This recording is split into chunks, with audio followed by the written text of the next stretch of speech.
My own mother chose a fancy girls' weekend at the Lake Austin Spa resort over rushing to the hospital when I was bleeding out and my baby girl was fighting for her life in the NICU. 10 years of me quietly wiring her. 4200every single month, over $500,000 total. And the one night I needed her most, she was sipping cucumber-infused water and getting hot stone massages while I lay there wondering if I'd ever hold my daughter. Hey, y'all, before I dive into the mess that turned my whole world upside down, I just want to say thank you for sitting here with me. It means everything that you're willing to listen while I spill my heart out like we're sharing a bottle of Pinot on someone's back porch. If this story hits close to home, drop a comment and tell me where you're tuning in from and what time it is there. Love picturing your cozy corner of the world while I talk. And if you haven't already, please hit that subscribe button. That tiny click helps more than, it lets me keep sharing these real raw stories with women who need them. Okay, deep breath. Now let me tell you what really happened. My name's Sofia. I'm 35, and I live in a cute little bungalow in the Hyde Park neighborhood of Austin, Texas. For the last decade, I've been the reliable one. You know the type. Good grades, steady job in marketing. Married a kind man named Ethan, who actually pulls his weight around the house. Everyone always said I had it together. What they didn't see was me eating ramen 3 nights a week, so I could keep sending money home to my parents in San Antonio. It started when I was 25, fresh out of UT with my first real paycheck from a boutique agency downtown. Mom called me crying at 11 p.m. Sofia, your dad's heart acted up again. The stents, the meds, the cardiologist bills. We're drowning, baby. We're about to lose the house on Bandera Road. Her voice cracked in that exact way that always made my stomach drop. I asked how much. She hesitated, then whispered, $2,000 a month? Just until we get back on our feet. You're the only one who can help us, honey. You're a sister. Well, you know how Brooke is. Brooke, my younger sister by 3 years. Always the golden child with the dramatic flair. The one who needed to chase her dreams in LA as a lifestyle influencer. The one who posted yacht selfies while I was canceling my own gym membership. I set up the automatic transfer that night. Mom made me swear not to tell. Dad, he'd be too proud to accept help from his daughter. I believed her. I wanted to believe her. She never said thank you. Not once. Instead, she'd text things like, "This is what good daughters do," or "We raised you right." I told myself it was fine. Family helps family. That was the first little lie I swallowed. By year 3, the amount crept to $3,200.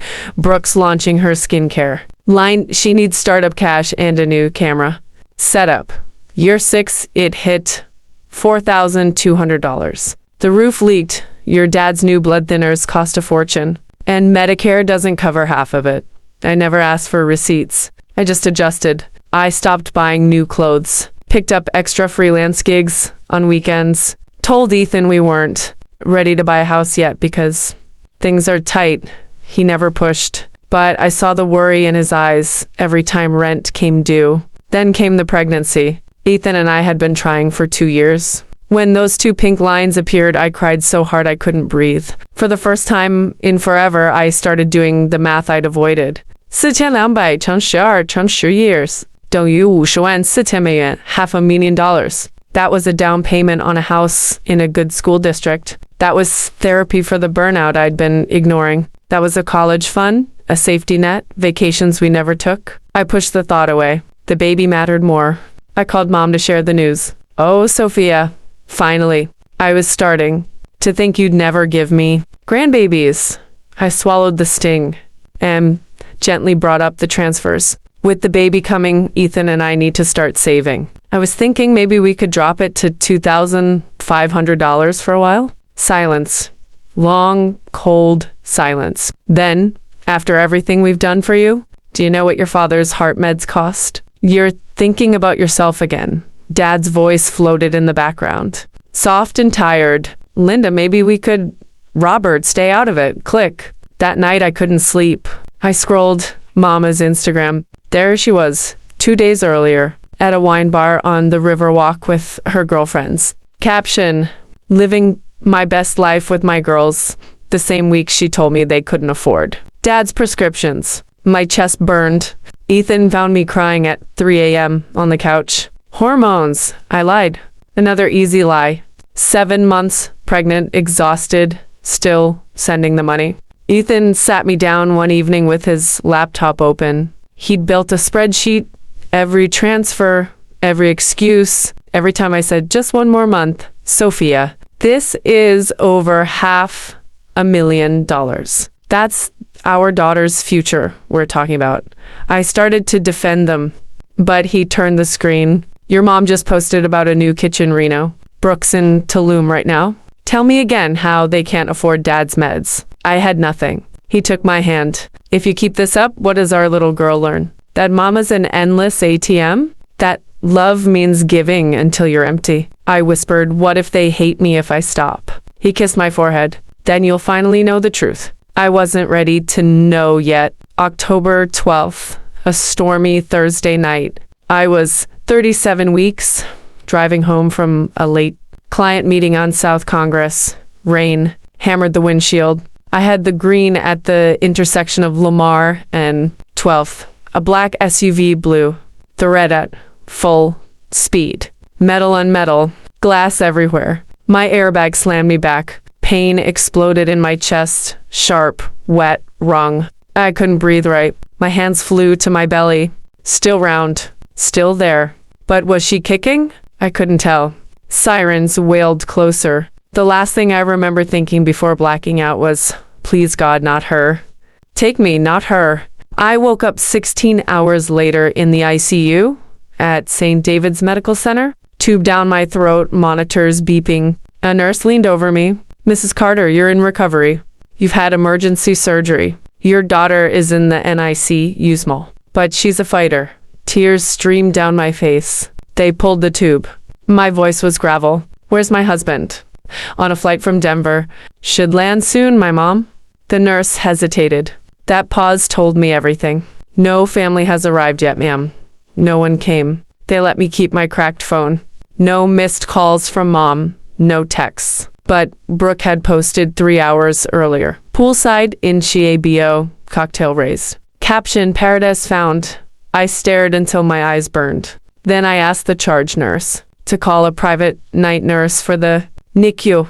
40 minutes. Later, a kind woman named Carla walked in. Mid-40s, calm energy. She read my chart, paused. Carter.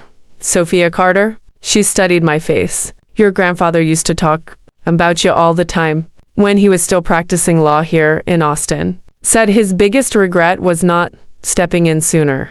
My heart stuttered. He talked about me? Carla nodded. He worried you were carrying too much.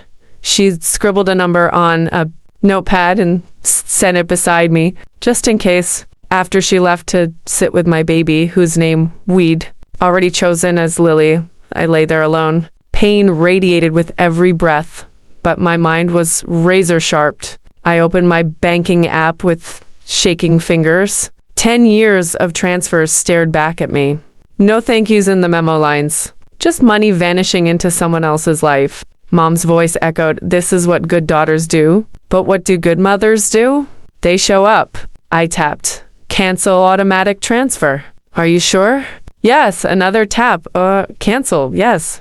10 years ended with 3 clicks. Something heavy lifted off my chest, not the broken ribs. Something deeper. 3 hours later, the door opened. Grandpa Harlan stood there, 76 years old, silver hair, still tall, still carrying that quiet authority from his days as a district judge. Sofia, my girl. His voice cracked. He crossed the room and took my good hand. I started sobbing so hard the monitors beeped warnings. He just held on. I'm here now. I'm here. He pulled a thick folder from his coat. I've known about the money for a while. Bank statements don't lie. My stomach dropped. How? Old habits from the bench. I started watching when your calls to me stopped. When your mother told me you were too busy for family, he opened the folder. Printouts. Every transfer highlighted. $500,000, Sofia. You delayed your life for them. I couldn't speak. He kept going. Your mother came to me 3 years ago.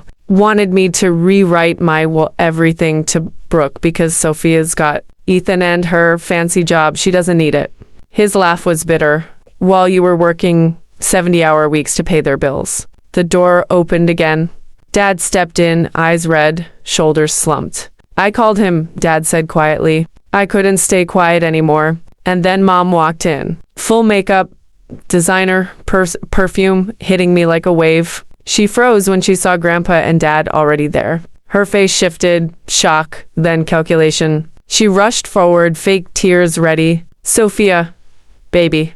I came as soon as I heard. Grandpa's voice cut like glass. You came 6 hours after the accident, Linda. Where were you? Mom's hand hovered over mine. Traffic. The spa retreat ran late. Dad spoke softly. I tracked her phone. You were at Lake Austin Spa Resort? Checking in for the weekend. Mom's smile tightened. I was with friends. Am I not allowed a break? Sofia always has these emergencies. Brooke never. Stop! My voice came out steadier than I felt. I heard what you told Ethan on the phone. Sofia always has these emergencies. This is his responsibility now. I know exactly what you said. The room went still. Mom's eyes darted, searching for an exit that didn't exist. Grandpa opened the folder wider. This is every transfer Sofia made. $504,000. She gave up buying a home. She gave up security. She gave up peace. And you told the whole family she was selfish. Mom stammered. That money was... Don't, Grandpa said. Don't lie in front of me. Dad stepped closer. His voice shook but held. I heard you laughing at the blackjack table when Ethan called. You said Sofia will figure it out. She always does. The words landed like punches. Even hearing it aloud hurt worse. Mom turned desperate. Sofia, please. We are family. I looked at her. This was the woman who used to read me bedtime stories. This was also the woman who spent a decade taking while telling everyone. I gave nothing. Mom, I said quietly, I can't save you this time. I'm done. The silence stretched. Then Grandpa spoke again. Linda, I'm meeting my attorney tomorrow. The will is changing. Mom's face crumpled. You can't. Brooke is 32 and has never held a steady job because you never let her learn how. That stops now. She spun toward Dad. Robert, say something. Dad met my eyes, tears shining.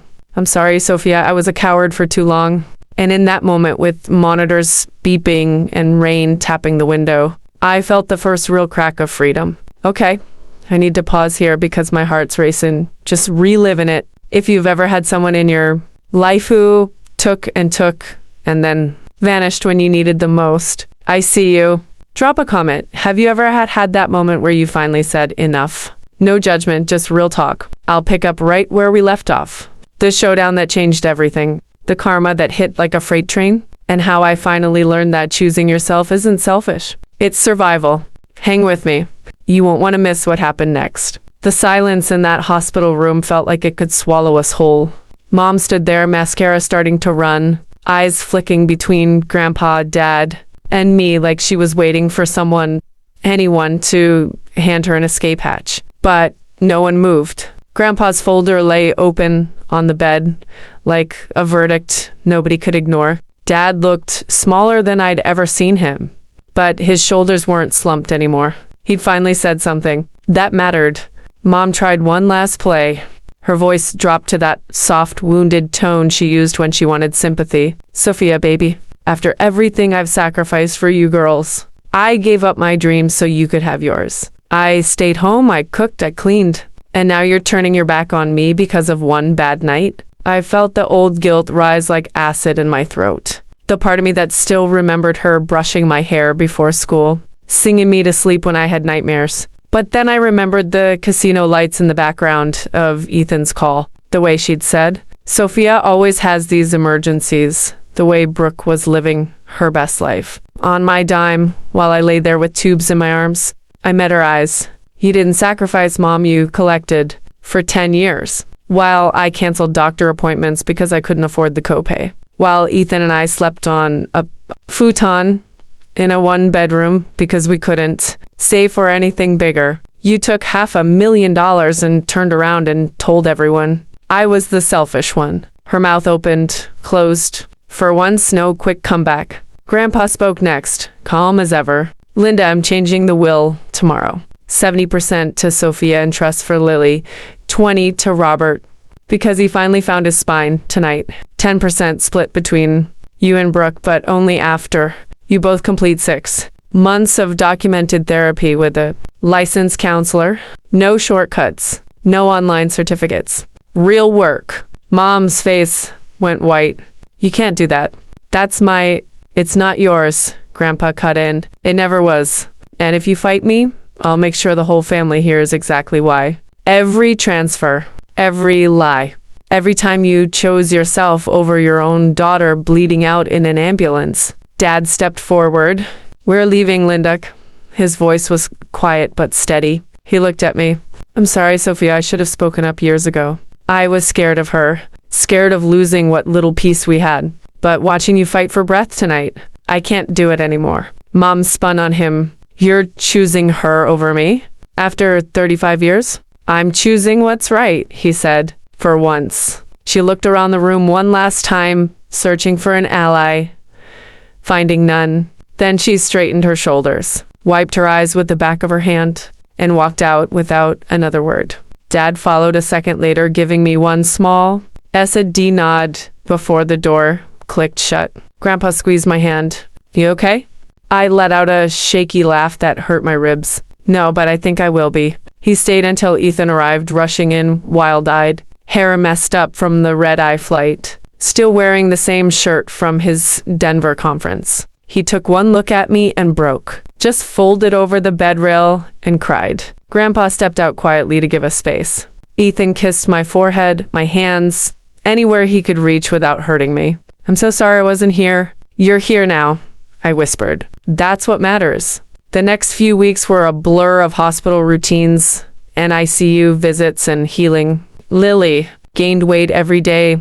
Tiny fighter with my dark hair and Ethan's stubborn chin. My ribs mended slowly. The lung reinflated.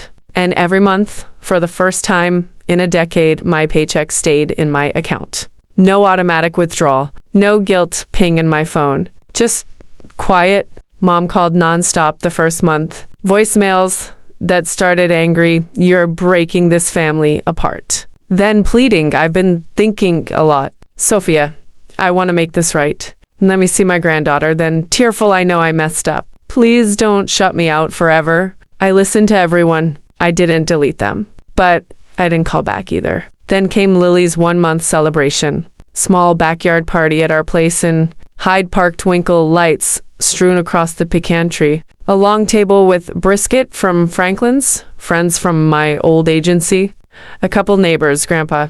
Dad, Ethan handled the playlist. I handled not crying every 5 minutes. Mom texted the morning of, can I come? Just for an hour. I promised to behave. I stared at the message for 20 minutes. Ethan watched me. Your call. I typed back one line, one chance. If you cross any line, you're gone for good. She showed up 40 minutes late with Brooke. I hadn't invited Brooke. They walked in smiling like nothing had happened. Mom in a flowy sundress holding a giant pink gift bag. Brooke in oversized sunglasses and a crop top, already filming on her phone. Surprise! Aunt Brooke flew in early to meet the little princess. I forced a smile. Hey, glad you could make it. The party rolled on. Mom played perfect grandma cooing over Lily, posing for photos, telling everyone how blessed she felt. But I noticed her eyes. They kept drifting to Grandpa, who sat quietly in the shade with a glass of iced tea watching everything. 30 minutes in, I slipped inside for more ice. Brooke was in the kitchen on speakerphone, whispering, Mom, you gotta talk to him soon. I can't keep scraping by like this. Rent's due. My brand deal fell through. I need that money. Mom's voice crackled through the phone. I know, honey. I'm working on it. Just give me an opening with your grandfather. He'll come around. My blood went cold. I backed out silently. Back outside, Mom had cornered Grandpa near the fence. The Bluetooth speaker we'd set up for music was still on, and someone had left the wireless mic on the picnic table, red light blinking. She didn't notice. Dad, she said, voice low but caring, you have to understand. Brooke needs the inheritance more than Sofia does. Sofia's got Ethan. Good job, the house. Brooke's still figuring things out. It's only fair to adjust the split a little. The backyard went dead quiet. 20 heads turned. Mom kept going, oblivious. I'm not saying cut Sofia out completely. Just reconsider. Someone coughed. A nervous laugh from the back. Mom turned, saw the faces, saw the mic, saw the red light. Her face drained. That's not what it sounds like. You're taking it out of context. Grandpa stood slowly. What context makes begging for your dying? Father's money at your granddaughter's. 1 month parties sound better? My friend Jenna from work stepped forward. Wait, did she just say Sofia doesn't need it because she has a husband? After everything Sofia's done? Mom stammered. You don't understand our family. I understand enough, Jenna said. Sofia's one of the kindest, most generous people I know. And you're here playing inheritance chess at a baby party. I walked to the center of the yard. Everyone watching. Heart hammering. Mom, I said. My voice carried clearer. I gave you one last chance today. Not because I thought you'd changed, but because I needed to know for sure if anything was real. She reached for me. Sofia, please. For 10 years, I continued, I sent $4,200 every month. That's $504,000. I gave up buying a home. I gave up security. I gave up sleep. And you told everyone I was selfish. The night I almost died, you were at a luxury spa. Lily was alone in the NICU. You chose facials over your daughter and granddaughter. Gasps rippled through the crowd. And today I said softly, at my baby's party, you're still scheming about money, about what you can take. I took a breath. I'm not doing this out of hate. Ooh, I'm doing it out of love for Lily, for Ethan, for the woman I'm finally becoming. And honestly, even for you, because someone should have stopped you a long time ago. I looked around at the faces, friends nodding, eyes wet. From today forward, we're done. No calls, no visits. No more chances. We're done! Mom's face crumpled. Real tears this time. Or maybe performance. I couldn't tell anymore. Maybe it didn't matter. She exploded. You ungrateful. Ethan stepped beside me. That's enough. Brooke tried. Y'all are overreacting. Mom was just... Jenna cut her off. We all just heard her try to cut Sofia out of the will at a baby shower. What part are we missing? Dad walked over, put a hand on Mom's arm. Linda, we're leaving. Now. For a second, I thought she'd scream, make a scene. Instead, she deflated, turned, walked out. Brooke shot me one last venomous look and followed. The door to the backyard gate clicked shut. The yard exhaled. Someone started clapping, slow, then faster, then hugs. Then someone yelled to Sofia, the strongest woman I know. I laughed through tears. Ethan wrapped his arms around me. Grandpa walked over, kissed my forehead. I'm proud of you, kiddo. Always have been. 2 weeks later, Grandpa called. Will's done. Signed. Sealed. You and Lily are protected. The ripples came fast. No more monthly transfers meant Mom and Dad's lifestyle crashed hard. Spa weekends gone. The house on Bandera Road sold to cover debts nobody knew about. Brooks's brand imploded. No more funded trips. She posted a teary video about family betrayal that got 62 views. A month later, she started working retail at the mall. First real job at 32. Dad calls once a month now. We talk carefully. He's still with Mom, but he's setting boundaries. Small ones.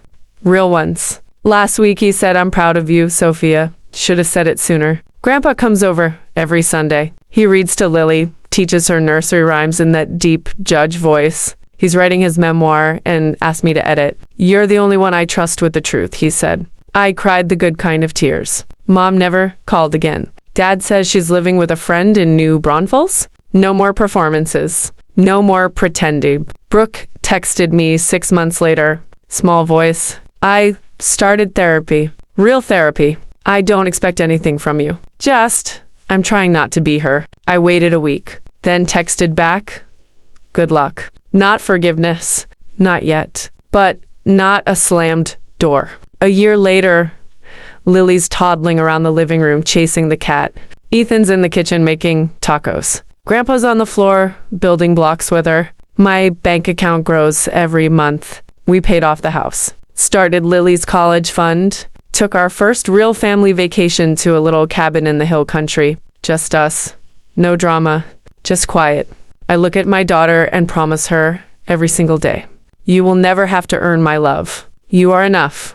Always. Family isn't who you're born to.